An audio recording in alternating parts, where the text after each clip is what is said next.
Hello, I'm Lauren Haldeman, Editor-in-Chief of the Journal of Nutrition Education and Behavior, where we are advancing research, practice, and policy. And each month, we select an article to feature as a press release with an accompanying podcast. And today's podcast article can be read in full at www.jneb.org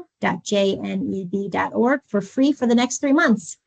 And today, I'm speaking with Dr. Liz Fornaro, who is the corresponding author for the article titled Something's Gotta Give, How the Tensions of School Community Partnerships Challenge the Sustainability of SNAP-Ed-Funded PSE Programming Within Schools.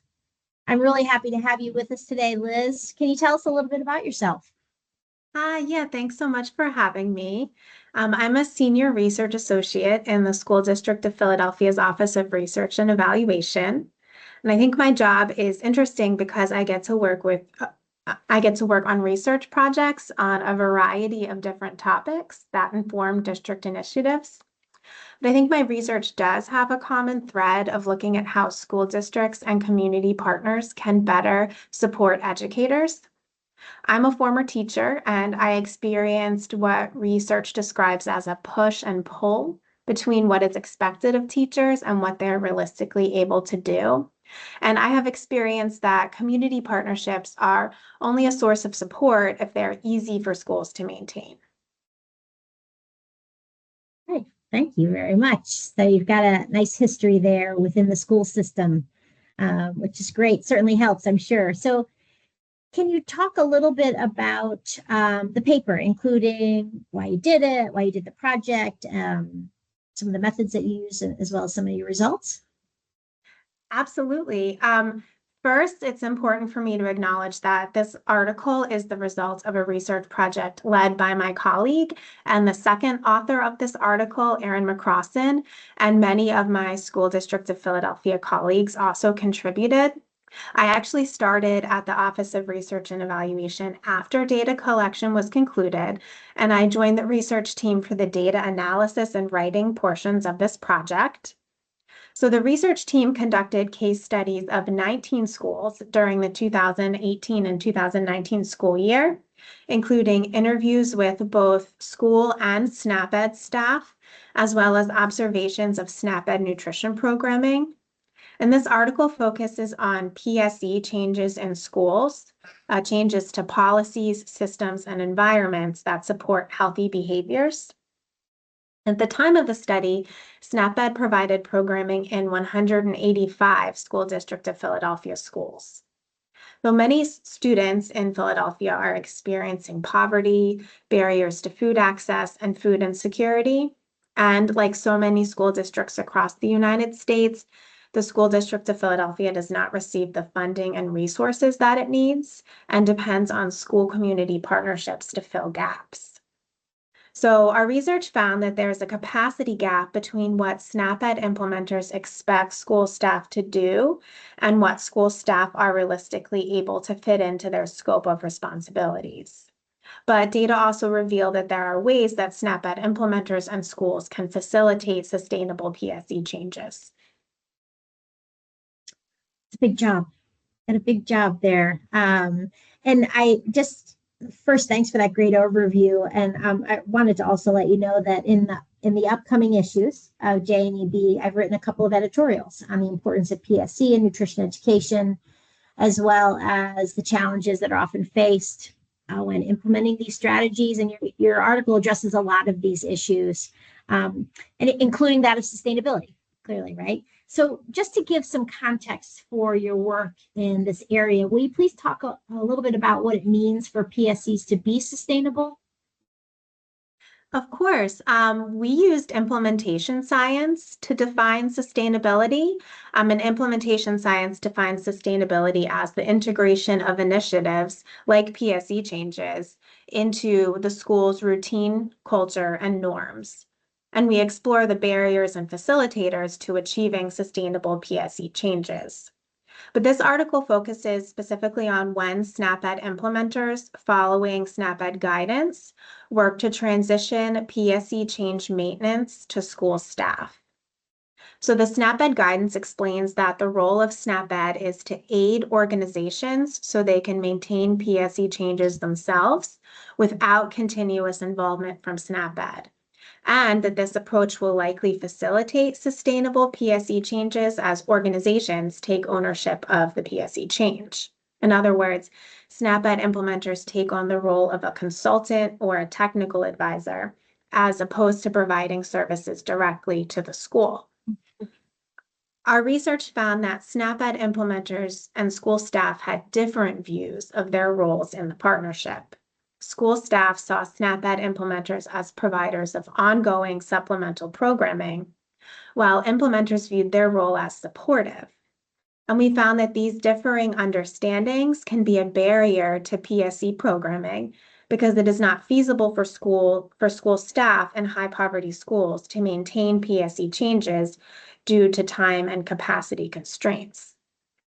For example, one school administrator pointed out they can't ask their lunch staff to be making smoothies when they're supposed to be monitoring the lunch line and taking kids to the bathroom. And another administrator expressed that they need an outside source to take on initiatives because they cannot give their teachers one more thing to do. And this tension highlights the challenge of balancing priorities like academics, school climate, and student health and nutrition. And this is where the article's title came from. While these priorities are all vital to student learning, it is impossible for school staff to prioritize them all.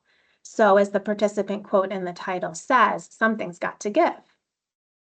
And the SNAP-Ed guidance states that if a partner organization is not able to sustain PSE changes, this may indicate the change is not realistic or relevant to community needs. But our data challenges this idea. Many school staff do see the need for SNAP-Ed programming, but simply do not have the capacity to maintain PSE changes. If SNAP-Ed implementers want their initiatives to be prioritized within the school, they need to do more to bridge that capacity gap. Which then leads me into the next question. So then what facilitates sustainable PSE programming? Yeah, we found that the majority of school staff do not fully understand policy, systems, and environment changes and their role in sustaining PSE changes. Therefore, it's important for SNAP-Ed implementers to establish a shared understanding of the partnership's goals and a common definition of sustainability tailored to each school's context. We also found that visibility and consistency of SNAP-Ed implementers in a school helped establish sustainable PSE programming, and that direct education lessons were a key way to be more visible. Direct education should not be seen as totally distinct from PSE, but as a precursor that builds relationships with staff and students. In addition, we found that having a school staff member in a part or full-time dedicated partnership coordinator position helped to close the capacity gap between SNAP-Ed expectations and what school staff can realistically do. A partnership coordinator role facilitates communication and PSE coordination, and SNAP-Ed implementers can advocate for it within schools.